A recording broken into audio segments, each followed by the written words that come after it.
Happy April Fools if you are paying attention to this. To me, this is a special day. In fact, I have some great memories of April 1st.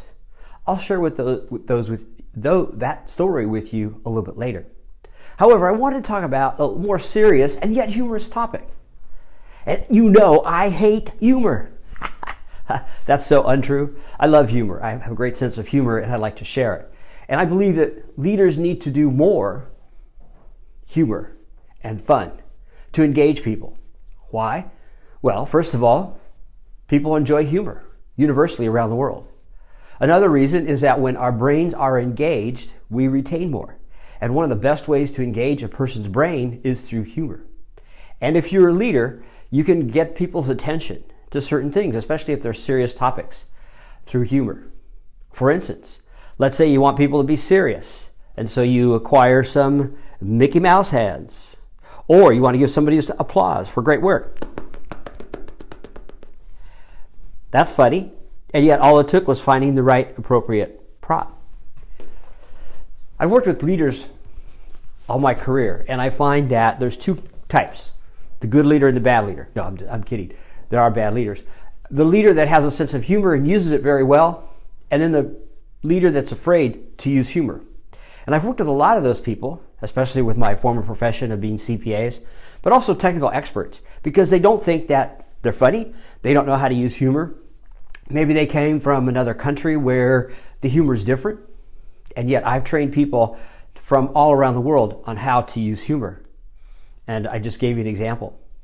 So let's say that you were given a presentation about money and you wanted to make a point about the importance of managing your cash flow. I found a great prop for it. Here is a votive candle. Now, if you have any religious background, you've probably seen a votive candle, but you've never seen this type. This is a prayer for a positive cash flow. And on the back, it has a great prayer. In my former days, when I was doing technical financial training, I used this, and I would read this, and I would light it, and I'd have it on the room during the session, and people paid attention to it. That's an example of using something humorous to make a point. We often need pointers. How about this? Isn't this pointer great? It's the shape of a hand. So you can point it at the wall, at the screen. You can point it to something on the wall. But you got to be careful, because if you point the wrong way, it looks a little bit nasty. Of course, some of you like to create magic, and I, of course, have my magic stick. Now, it doesn't make any noise or anything, but it's just colorful. It's fun, and when I bring it out, people pay attention. Let's say that you're in the medical profession and you want to carry a message about the importance of giving people the right doses of medicine. Get your own supersized hypodermic needle to make a point. Ow! That hurt. Things to use is humor, of course. There's humor all around us. There's stories, punchlines, quotes. Now there's memes, there's cat videos, all sorts of things that you can find. I find, of course, props is a good place to start. But what you want to do is find humor that's appropriate to you, and more importantly, that's appropriate to members of your team, or whatever the goal of the team is. If you want people to be concerned about the cost of things,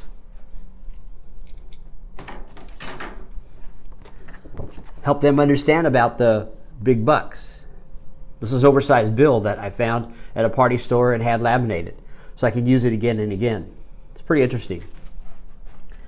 And of course, people, because there's many things today in terms of social media, movies, television shows, things like that, you can find something that makes a point.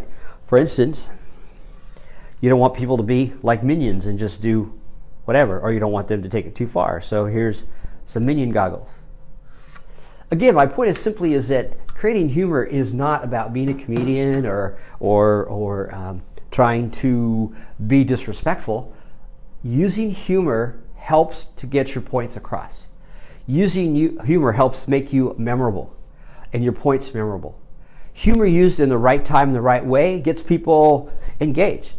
For instance, if you're a team meeting, it is pretty boring and people are just droning on, or you're death by PowerPoint, suddenly a spark of humor, one person notices it, and then they start laughing, and the people who aren't paying attention look around, what's funny, and then they notice it and they start laughing, and then they're going to assume you're going to do it again. So if you bury little bits of humor, even in a serious presentation, people will pay attention because they're wondering when the next one is. And when you give people, you give them humor in a certain way, it allows them to relax. Humor reduces stress, and that is probably the number one problem in most workplaces, is people are too stressed out from deadlines and multiple tasks and just all those things. So it's okay to allow humor. I did everything I could as a supervisor, as a manager, to create humor. I had toys in my office that people could come in and play with when they talked with me. Of course, I had a candy jar, and I was always changing up the candy using unique type of candy. For recognition, I give out $100,000, and I have a poem that goes with it. Said, "Our budget shot, but this is what you are worth, $100,000." Of course, that's not the saying, but I read it. But the point is, you can create humor in so many ways, and it's your unexploited opportunity to do that. Now, of course, let's go back to April Fool's Day, which is today. It started out with practical jokes, and I don't encourage practical jokes because people don't like to be surprised. They don't like to be embarrassed. So I'm not looking for you to find practical jokes. So if you're good at it and can do it in certain ways, excellent.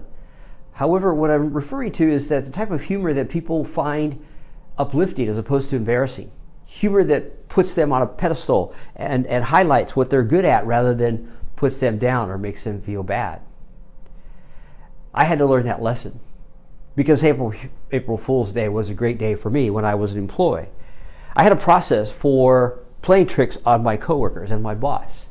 I would arrive at work early in the morning between 4:30 and 5, and then I would go through the office and create all kinds of shenanigans. Nothing harmful, just something unexpected. For instance, one of the best things you can do is put shave cream on the light switch. So when somebody in the dark turns on the light switch, they've got something gooey on their hand. They don't know what it is.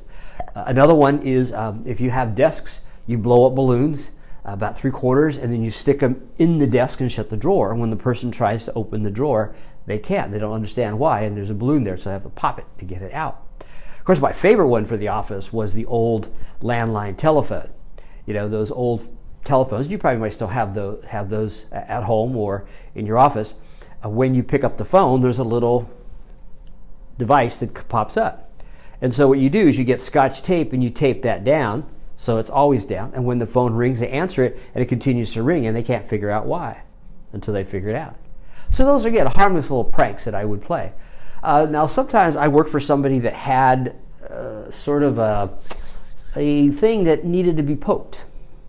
I had an engineer boss, and he always locked his office. He had a small office. He always locked the door, but there was nothing sacred in his office. It just was habit. And I reminded him about it, and he continued to lock it. So one April Fool's Day, I showed him that he didn't need to really lock the door because the hinges were on the outside. So I took the door off by the hinges, and when he came to work, there was the door on the floor, still locked, but people could walk in his office. So he stopped locking his office. When I was in public accounting, a very serious field, there was this one young lady that was just really hard-nosed about keeping her space clean and uncluttered, and she didn't like people coming in for any reason and doing all this stuff. So one April Fool's Day, I got there early and I stacked up in her cubicle chairs about 3 high. So it's hard for her to get in. It took her a while to undo those, and she never talked to me after that, but that was okay. So I would play these practical jokes, and here's the best part of my process. I would then leave the office and arrive a few minutes late. So then people would have these practical jokes, and I'd play one on myself too, and people couldn't figure out who the practical joker was. And we'd all have a laugh. And some people did get a little upset, like the one woman with the chairs, but in general, people understood that April Fool's Day was a day to watch out for pranks. I even played them as a parent on my kids. They came out of their bedroom and paper was taped all over the door, so my daughter couldn't get out. But then she tricked me because she found a way to get out and get back in, and I still thought she was still waiting to get out of the room, and she had pulled one on me. So my kids loved then playing practical jokes. But getting back to the workplace, so I would play these practical jokes, and people wouldn't know I was. But after a while, they would suspect because of my sense of humor, and so it cost me. In fact, one time when I came to the office, I actually had a meeting April Fool's Day, and I came to the office, I got there about 12. My staff had taken everything out of my office, every single desk, chair, piece of paper, desk, and paper clips. And it took me half a day to pull all that back in, but it didn't stop me. Another time, I played the practical jokes, and during that day, I went running at lunch, and which is kind of unusual in April because we usually have crappy weather here in the Northwest, but I decided I would go running because it was a beautiful day like we have today, about 60 degrees, and so I went down to the locker room, changed my clothes, went running for 45 minutes and came back. But when I came back, I looked at my locker. My clothes were gone. Ooh, crap. I had to spend the rest of the afternoon in my sweaty, stinky running clothes, and I was panicky because I had left my car keys in my pants pocket and I didn't know how I was going to get home. But around 4:30, this box mysteriously shows up at my door, and there in the box were my clothes along with my car keys.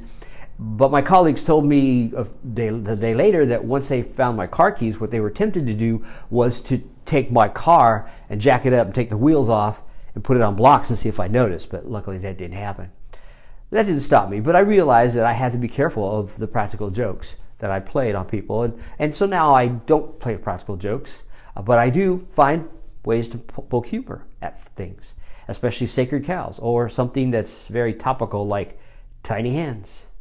So as I wave goodbye to you to end this Facebook Live, I want to encourage you to use humor. Humor is such a valuable leadership tool for you to influence people, to carry messages, to poke fun at things that need to be poked fun at, to get rid of the unfavorable status quo, to spark people, to engage people, to be creative and innovative. And you'll find that it really works. And more importantly, you gain a reputation as a person of fun and a person willing to follow. Because I know I would rather follow leaders that have a sense of humor and don't take themselves seriously than a leader with tiny hands who takes themselves way, way too seriously. Until later this week, I'll see you. Bye.